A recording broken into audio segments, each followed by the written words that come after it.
On the morning of July 15th, 1974, viewers in Sarasota, Florida tuned into WXLT-TV for the daily news.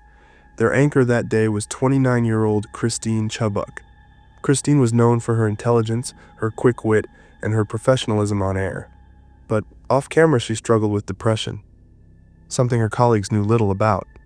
That morning, she began reading the news as usual. Calm, controlled. Nothing seemed out of the ordinary. Until suddenly, everything changed. Christine looked directly into the camera and said, "In keeping with Channel 40's policy of bringing you the latest in blood and guts, and in living color, you are going to see another first." And then she pulled out a revolver. With no hesitation, Christine raised the gun and shot herself in the head. On television. Viewers at home were horrified. Her co-workers in the studio froze in disbelief. And in that moment, one of the darkest events in broadcasting history had just unfolded in front of thousands of unsuspecting people. Christine was rushed to the hospital but died hours later. Her death left the nation shocked, not only because of the way it happened, but because of what it revealed. A young woman who had been smiling into the camera every day had been suffering in silence the entire time. The footage of Christine's final broadcast has never been re-aired and remains locked away. But the memory of her final words, and the chilling way she delivered them, still haunt television history to this day. On the night of November 22nd, 1987, viewers in Chicago were watching the evening news. Suddenly, their screens went black. Then, a strange figure appeared. The figure was dressed as Max Headroom, a computer-generated TV character popular in the 1980s. A mask covered his face, and a piece of corrugated metal waved back and forth behind him. His voice was distorted, his movements erratic. For 20 seconds, he rambled nonsense.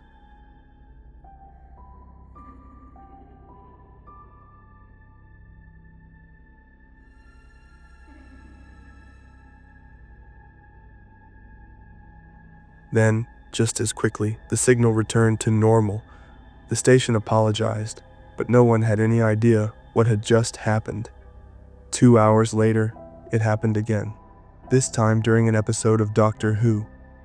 The Max Headroom figure reappeared, muttering strange lines about TV stations, humming theme songs, and mocking newscasters.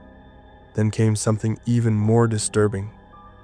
The intruder bent over, revealing his bare backside, while another person struck him with a fly swatter.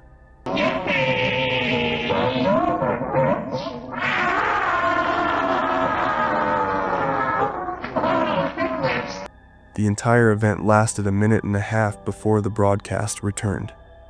Authorities immediately launched an investigation. The Federal Communications Commission called it one of the most bizarre acts of television piracy in history. But despite years of searching, the person behind the hijack was never caught.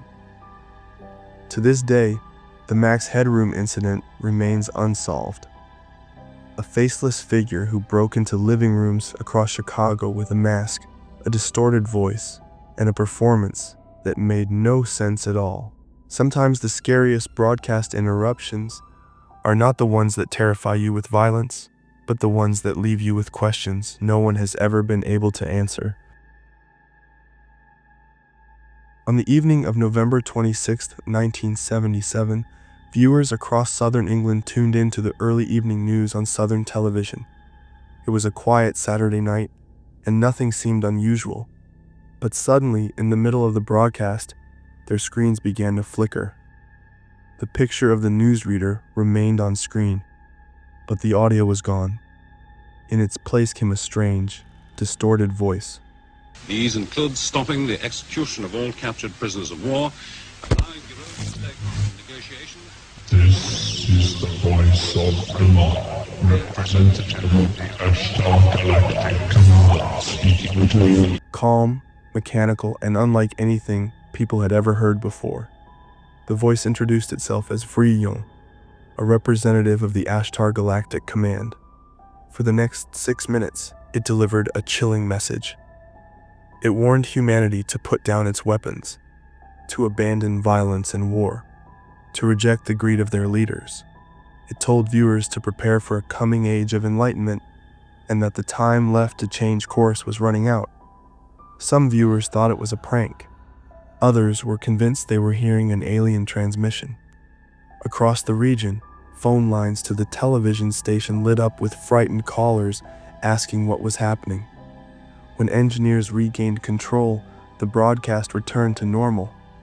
The anchor, still on screen, had continued reading the news as if nothing had happened. But for thousands of viewers, the interruption had left a mark they would never forget.